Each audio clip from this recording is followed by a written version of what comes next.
Ahoy!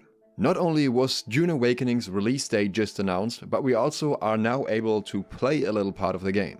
There are also pre-orders and some more extra stuff, so let's dig into it. The release date for Dune Awakening will be the 20th of May, somewhat towards the later half of the first half of the year, but still relatively close. We have already seen some gameplay from various creators that were invited to a previous event a while ago, which was probably already on an older version, so they have a little bit of buffer in between to maybe improve some of the things that people were concerned about. If you're entirely unfamiliar with Dune Awakening, it is the upcoming survival MMO by Funcom, by the makers of Conan Exiles. As the name implies, it is set in the Dune universe. Now, we didn't just get a release date and a trailer.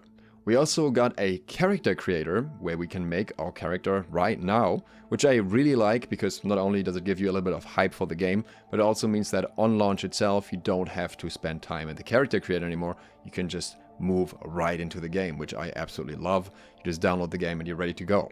But what might honestly be an even better feature that we're getting right now as well is the benchmark mode. This allows you to test your performance with different settings and see how the game will run for you. I think this is very, very crucial to have in a game where I'm particularly concerned about the performance, because there were some complaints about that, and the technology that was used for it so far is very, very new, so I am very curious to see how it'll run on older hardware.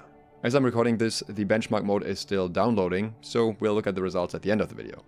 You can directly search for the Dune Awakening character creator on Steam, and they'll give you both of these things combined, with a total download of 16.5 gigabytes. Now, pre-orders for the game aren't available yet, but what is available is the price. The game will cost $49.99 in both US dollars and in euros.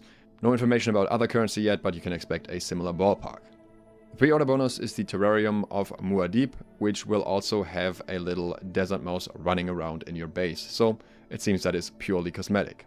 There is, however, also a completely free cosmetic, which is the Frame Blade. This is a knife skin, not a knife, and you can get this just for playing the character creator and benchmark mode, so you just download that and use it, and you'll get this as a reward. Now, the trailer shows us many things that those of you who have been following the game closely are probably already aware of. A lot of the general mechanics and concept were already shown in the previews from various players that got to play the game a little bit and showcase it. But there are some things that seem new. For example, there are some bigger vehicles that, as far as I'm aware, haven't been in anything else so far yet.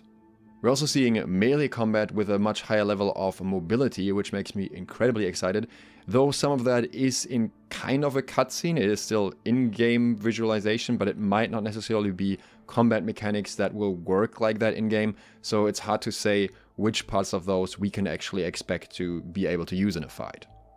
We also see what I think is an anti-gravity grenade, as well as some kind of parry mechanic for bullets in action, so a lot of interesting stuff to unpack here. Another thing that is worth noting is that the initial release date here on the 20th is just for PC, with console not having a confirmed date yet, and I would not expect it all too soon. But now my download has finished and I can talk about the performance test, and I have some absolutely excellent news here. I was somewhat concerned about how this game would run on my PC, considering it is pretty old hardware. You can see my GPU and my CPU right here, Ryzen 5 3600X and a GeForce 1080 Ti. Most certainly past its prime. In most games, even with just 1080p resolution, I can not get past stable 60 FPS anymore. And since I specifically had concerns about the performance, I was very, very positively surprised here. You can see my numbers here for low resolution with frame generation turned off, so no fake frames here. And we are seeing stable average FPS above 75, with the minimums barely dipping into 55 or 49 once or twice, but usually very stable above 60. Much more than I can ask for from many games at this point, and it looks visually pleasing enough for me on low settings that I have zero complaints in that regard. What we'll have to see is how this plays out in a scenario with a lot of players around you, but that's something we can only learn about once the game is actually out. The character creator allows for plenty of character customization, and you can make various ridiculous characters if you're inclined to do so, or you can go for a more serious look. There are many sliders that you can move around to have your character look exactly the way you want it to look. If you want to hear more about Dune Awakening in the future, then consider subscribing and clicking the bell, there is more to come. Thanks to my patrons for supporting this video, and thank you for watching. Sloth, out.